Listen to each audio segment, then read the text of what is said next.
ৰাষ্ট্ৰপতি Vladimir Putin অতি শীঘ্ৰেই মৃত্যুমুখলৈ গতি কৰিব। অতি শীঘ্ৰেই মৃত্যু ঘটিব ৰাছিয়াৰ ৰাষ্ট্ৰপতি ভ্লাদিমিৰ পুটিনৰ। মৃত্যু সমাগত ৰাছিয়াৰ ৰাষ্ট্ৰপতিগৰাকীৰ। যুদ্ধ এই মুহূৰ্তত যুদ্ধ তীব্ৰ পৰ্যায়ত আছে। যুদ্ধক লৈ শান্তি চুক্তিৰ আলোচনাৰ বাবে আমেৰিকা তৎপৰ হৈ আছে।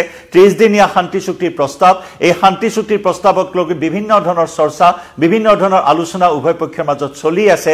কিন্তু তাৰ মাজতে ৰাছিয়াৰ ৰাষ্ট্ৰপতি ভ্লাদিমিৰ পুটিনৰ মৃত্যুৰ খবৰ, মৃত্যু সমাগত এই খবৰ বা এই দাবীয়ে সমগ্ৰ বিশ্বত তোলপাৰ লগাইছে আৰু এই দাবী উত্থাপন কৰিছে শত্ৰু ৰাষ্ট্ৰ ইউক্ৰেইনৰ ৰাষ্ট্ৰপতি ভলোদিমিৰ জেলেনস্কিয়ে। ভলোদিমিৰ জেলেনস্কিয়ে দাবী কৰিছে যে অতি শীঘ্ৰেই মৃত্যু ঘটিব ৰাছিয়াৰ ৰাষ্ট্ৰপতি ভ্লাদিমিৰ পুটিনৰ। নমস্কাৰ প্ৰিয় দৰ্শক, মই জয়ন্ত মাধৱ গোস্বামীয়ে আপোনাক স্বাগতম জনাইছো নিউজ 18 অসম নৰ্থ ইষ্টৰ ডিজিটেল লাইভলৈ। আৰু ডিজিটেল লাইভত লৈ আহিছো এই গুৰুত্বপূৰ্ণ খবৰ, য'ত নেকি ইউক্ৰেইনৰ ৰাষ্ট্ৰপতি ভলোদিমিৰ জেলেনস্কিয়ে ৰাছিয়াৰ ৰাষ্ট্ৰপতি ভ্লাদিমিৰ পুটিনৰ মৃত্যু হ'ব বুলি দাবী কৰিছে। অতি শীঘ্ৰেই মৃত্যু হ'ব বুলি দাবী কৰিছে জেলেনস্কিয়ে। মৃত্যু সমাগত, অতি শীঘ্ৰেই মৃত্যু ঘটিব আৰু মৃত্যু ঘটাৰ লগে লগে যুদ্ধৰ পৰিসমাপ্তি ঘটিব বুলি দাবী কৰিছে জেলেনস্কিয়ে। পেৰিছত এক সাক্ষাৎকাৰত এটা সংবাদ মাধ্যমৰ সন্মুখত এই মন্তব্য, এই বিস্ফোৰক মন্তব্য কৰিছে জেলেনস্কিয়ে। আৰু জেলেনস্কিৰ এই দাবীয়ে এতিয়া তোলপাৰ লগাইছে সমগ্ৰ বিশ্বত। কাৰণ 2023 বৰ্ষতো এনেকুৱা ধৰণৰ গুজব ওলাইছিল যে ভ্লাদিমিৰ পুটিন গুৰুতৰভাৱে অসুস্থ হৈছে, ভ্লাদিমিৰ পুটিন হৃদৰোগত আক্ৰান্ত হৈছে, ভ্লাদিমিৰ পুটিনৰ শীঘ্ৰেই মৃত্যু ঘটিব। 2023 চনতো আন্তৰ্জাতিক সংবাদ মাধ্যমত এই বাতৰিক লৈ তোলপাৰ লগাইছিল বা এই বাতৰিৰ গুজব উঠিছিল। আৰু সেই গুজবৰ প্ৰতিক্ৰিয়া প্ৰকাশ কৰি ক্ৰেমলিনে কৈছিল যে সম্পূৰ্ণ সুস্থ আছে ৰাছিয়াৰ ৰাষ্ট্ৰপতি ভ্লাদিমিৰ পুটিন। আৰু তাৰ পিছত দেখিবলৈ পোৱা গ'ল যুদ্ধ, আক্ৰমণ, প্ৰত্যাক্ৰমণ, ধাৰাসাৰ আক্ৰমণৰ ঘটনা। ৰাছিয়াই ইউক্ৰেইনৰ ওপৰত ধাৰাসাৰ আক্ৰমণ, প্ৰত্যুত্তৰত ইউক্ৰেইনেও ৰাছিয়াৰ ওপৰত আক্ৰমণৰ বহু দৃশ্য, বহু ঘটনা আমি দেখিবলৈ পালোঁ যোৱা 3টা বছৰত। 2022 চনৰ 24 ফেব্ৰুৱাৰীৰ পৰা 2025 চনৰ ফেব্ৰুৱাৰী 3 বছৰ সম্পূৰ্ণ কৰিলে এই যুদ্ধই। আৰু 3 বছৰৰো অধিক সময় ধৰি চলি থকা এখন অমীমাংসিত যুদ্ধ।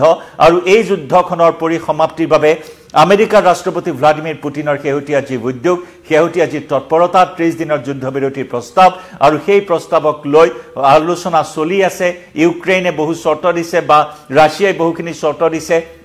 ইউক্ৰেইনে সময়ে সময়ে কৈছে চৰ্তবিহীন আলোচনা হওক, একে সময়তে ৰাছিয়াই এটাৰ ওপৰত আনটো চৰ্ত আৰোপ কৰি আহিছে, য'ত নেকি শান্তি আলোচনা এখোজ আগুৱাইছে যদিও আন দুখোজ পিছুৱাই আহিছে।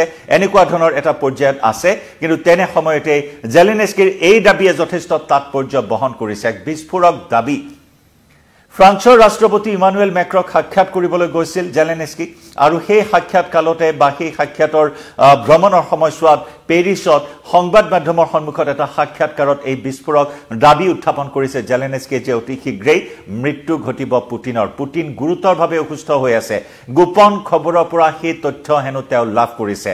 অতি গোপন চোৰাংচোৱাৰ পৰা সেই তথ্য লাভ কৰিছে যে বৰ্তমান অৱস্থা অত্যন্ত সংকটজনক পুটিনৰ। অতি শীঘ্ৰেই মৃত্যু নিকট এতিয়া পুটিনৰ সন্মুখত। গতিকে এনেধৰণৰ মন্তব্য, এনেকুৱা ধৰণৰ বাতৰি আকৌ এবাৰ চৰ্চা লাভ কৰিছে, আকৌ তোলপাৰ লগাইছে এই বাতৰিয়ে, এই দাবীয়ে জেলেনস্কিৰ। আনহাতে অতি তাৎপৰ্যপূৰ্ণ বিষয় যে যি সময়ত জেলেনস্কিৰ এই দাবী, একে সময়তে কিন্তু চীন, উত্তৰ কোৰিয়াৰ পৰা আৰম্ভ কৰি বহু দেশ ভ্ৰমণ কৰি সকলোকে চমক দি আহিছে ৰাছিয়াৰ ৰাষ্ট্ৰপতি ভ্লাদিমিৰ পুটিনে। এফালে জেলেনস্কিৰ দাবী অতি শীঘ্ৰেই মৃত্যু হ'ব পুটিনৰ, আনফালে আকৌ পুটিনে চীন, উত্তৰ কোৰিয়া শেহতীয়াকৈ বিশ্বৰ বহুকেইখন দেশ ভ্ৰমণ কৰি আছে। গতিকে তেনেস্থলত এই বাতৰিৰ ভিত্তি ক'ত, এনেধৰণৰ প্ৰশ্নৰো এই মুহূৰ্তত অৱতাৰণা হৈছে। একে সময়তে ভাৰতৰ প্ৰধানমন্ত্ৰী নৰেন্দ্ৰ মোদীয়েও আমন্ত্ৰণ জনাইছে পুটিনক। আৰু ভাৰতৰ প্ৰধানমন্ত্ৰীৰ আমন্ত্ৰণ ৰক্ষা কৰি পুটিন ভাৰতলৈ আহিব বুলিও ইতিমধ্যে ক্ৰেমলিনৰ তৰফৰ পৰা সেই কথা এটা ভিডিঅ' যোগে প্ৰকাশ কৰিছে। পুটিন প্ৰশাসনে সেই কথা ভিডিঅ' বাৰ্তা যোগে দিছে যে অতি শীঘ্ৰেই ভাৰত ভ্ৰমণলৈ আহিব মোদীৰ আমন্ত্ৰণ ৰক্ষা কৰি। উল্লেখযোগ্য যে 2024 বৰ্ষত মোদীয়েও ৰাছিয়া ভ্ৰমণ কৰিছে। গতিকে এনেকুৱা ধৰণৰ খবৰে আকৌ এবাৰ সংবাদ শিৰোনাম দখল কৰিছে, যি সময়ত যুদ্ধ বিৰতিৰ বাবে উন্মুখ হৈ আছে আমেৰিকা তথা সমগ্ৰ বিশ্ব। যুদ্ধ বিৰতি হ'ব লাগে, শান্তি হ'ব লাগে, শান্তি স্থাপন হ'ব লাগে, শান্তি চুক্তি হ'ব লাগে, কিন্তু তেনে সময়তে জেলেনস্কিৰ এই দাবী যে পুটিন অতি শীঘ্ৰে মৃত্যুমুখত পৰিব, কাৰণ তেওঁ আত্মবিশ্বাসেৰে কৈছে যে তেওঁ গোপন খবৰৰ পৰা সেই তথ্য লাভ কৰিছে। চোৰাংচোৱাৰ ভিত্তিত 100% সেই শুদ্ধ খবৰ তেওঁ লাভ কৰা বুলি দাবী কৰিছে। গুৰুতৰভাৱে অসুস্থ হৈ আছে। আনকি এটা ভিডিঅ' প্ৰকাশ পাইছিল শেহতীয়াকৈ, য'ত নেকি পুটিনে কাহত আক্ৰান্ত হৈছিল আৰু কাহত লগতে হাত ভৰি কঁপা এটা ভিডিঅ' শেহতীয়াকৈ প্ৰকাশ পাইছিল পুটিনৰ, আৰু সেই ভিডিঅ'ক আলম লৈও বিভিন্ন ধৰণৰ প্ৰশ্নৰ অৱতাৰণা হৈছিল যে সঁচাকৈ পুটিন গুৰুতৰভাৱে অসুস্থ নেকি, পুটিনৰ অৱস্থা অতি সংকটজনক নেকি, এনেধৰণৰ প্ৰশ্নৰ অৱতাৰণাত পুনৰ সাৰ পানী যোগাইছে জেলেনস্কিৰ এই দাবীয়ে। পেৰিছত এক সন্মিলনত অংশগ্ৰহণ কৰিবলৈ গৈ সংবাদ মাধ্যমৰ সন্মুখত এই দাবী উত্থাপন কৰে, আৰু এই দাবীত প্ৰতিক্ৰিয়া প্ৰকাশ কৰিছে ক্ৰেমলিনৰ তৰফৰ পৰাও, ৰাছিয়াৰ তৰফৰ পৰা প্ৰতিক্ৰিয়া প্ৰকাশ কৰিছে যে ৰাছিয়াৰ ৰাষ্ট্ৰপতি ভ্লাদিমিৰ পুটিনক এক চাপত ৰাখিবৰ বাবেই এনেধৰণৰ এটা পন্থা হাতত লৈছে জেলেনস্কিয়ে। আনহাতে যি চৰ্তৰ কথা কোৱা হৈছে, যি শান্তি চুক্তিক লৈ চৰ্ত আৰোপ কৰি গৈছে ৰাছিয়াই, আন এটা গুৰুত্বপূৰ্ণ চৰ্ত আৰোপ কৰিছে এই শান্তি চুক্তিৰ ওপৰত, কাৰণ ৰাছিয়াই স্পষ্টকৈ কৈছে, পুটিনে স্পষ্টকৈ কৈছে যে ইউক্ৰেইনৰ ৰাষ্ট্ৰপতি ভলোদিমিৰ জেলেনস্কিৰ বৈধতা ক'ত? যোৱা বৰ্ষতেই নিৰ্বাচন অনুষ্ঠিত হ'ব লাগিছিল, কিন্তু নিৰ্বাচন অনুষ্ঠিত নোহোৱাকৈ কেনেকৈ ৰাষ্ট্ৰপতিৰ আসনত বহি আছে, ৰাষ্ট্ৰপতিৰ গাদীত বহি আছে জেলেনস্কি, সেই প্ৰশ্ন উত্থাপন কৰিছে পুটিনে। শান্তি চুক্তি কাৰ লগত হ'ব? শান্তি চুক্তি কাৰ লগত হ'ব? কাৰণ অবৈধভাৱে এগৰাকী ৰাষ্ট্ৰপতিৰ পদত বহি আছে নিৰ্বাচন অনুষ্ঠিত নোহোৱাকৈ। আজি যদি নিৰ্বাচন হয় তেতিয়াহ'লে জেলেনস্কিৰ পৰিৱৰ্তে যদি আন এগৰাকী নেতা আহে তেতিয়া শান্তি চুক্তিৰ কোনো অৰ্থ নাথাকিব বুলি উল্লেখ কৰিছে। একে সময়তে কৈছে যে ৰাষ্ট্ৰসংঘৰ তত্ত্বাৱধানত এখন অন্তৰ্বৰ্তীকালীন চৰকাৰ গঠন কৰা হওক ইউক্ৰেইনত, সেই অন্তৰ্বৰ্তীকালীন চৰকাৰখনৰ সৈতেহে আলোচনা হওক, সেই অন্তৰ্বৰ্তীকালীন চৰকাৰৰ সৈতে আলোচনা হওক বা শান্তি চুক্তি স্বাক্ষৰ হওক, সেই দাবী উত্থাপন কৰিছে পুটিনে।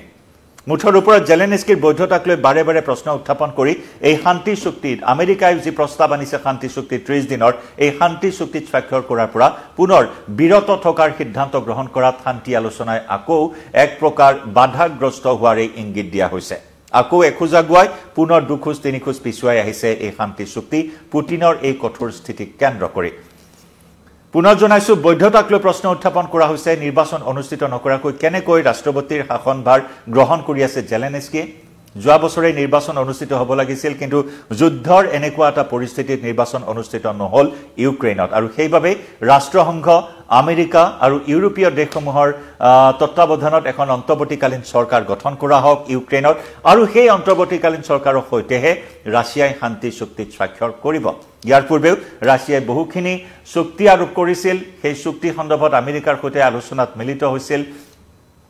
সমান্তৰালকৈ ৰাছিয়াই গেৰাণ্টি বিচাৰিছিল আমেৰিকাৰ পৰা নাটো সামৰিক জোঁট বাহিৰ হ'ব লাগিব ইউক্ৰেইনৰ পৰা, ইউক্ৰেইন সদায় নিৰপেক্ষ হৈ থাকিব লাগিব, সেই ধৰণৰ গেৰাণ্টি বিচাৰিছিল আমেৰিকাৰ পৰা। গতিকে সকলো পক্ষৰ লগত আলোচনা কৰি এই দিশত আগবাঢ়িছিল। আশা প্ৰকাশ কৰা হৈছিল যে 3 বছৰৰো অধিক সময় ধৰি চলি থকা এই যুঁজখনৰ পৰিসমাপ্তি ঘটিব আমেৰিকাৰ উদ্যোগত, আমেৰিকাৰ তৎপৰতাত, কিন্তু পুনৰ পুটিনৰ স্থিতি আৰু একে সময়তে এইবাৰ জেলেনস্কিৰ এই দাবীয়ে আকৌ সন্দিক্ষণত পেলাই দিছে সমগ্ৰ পৰিৱেশ, সমগ্ৰ পৰিস্থিতি এই যুদ্ধখনৰ, য'ত নেকি ইউক্ৰেইনৰ ৰাষ্ট্ৰপতিগৰাকীয়ে বাৰে বাৰে দাবী কৰিছে যে তেওঁৰ হাতত গোপন খবৰ আছে, স্পষ্ট খবৰ আছে, 100% শুদ্ধ খবৰ থকা বুলি তেওঁ দাবী কৰি কৈছে যে অতি শীঘ্ৰেই মৃত্যু ঘটিব পুটিনৰ, লগতে যুদ্ধৰো পৰিসমাপ্তি ঘটিব, সেই দাবী জেলেনস্কিৰ। লক্ষণীয় হ'ব কোন দিশে গতি কৰে এই প্ৰক্ৰিয়া, এই পৰ্যায়, এই পৰিস্থিতি। প্ৰতিটো তথ্য, প্ৰতিটো আপডেট আমি জনাই যাম আপোনাক। লাইভৰ পৰা এই মুহূৰ্তত বিদায় লৈছোঁ। ধন্যবাদ।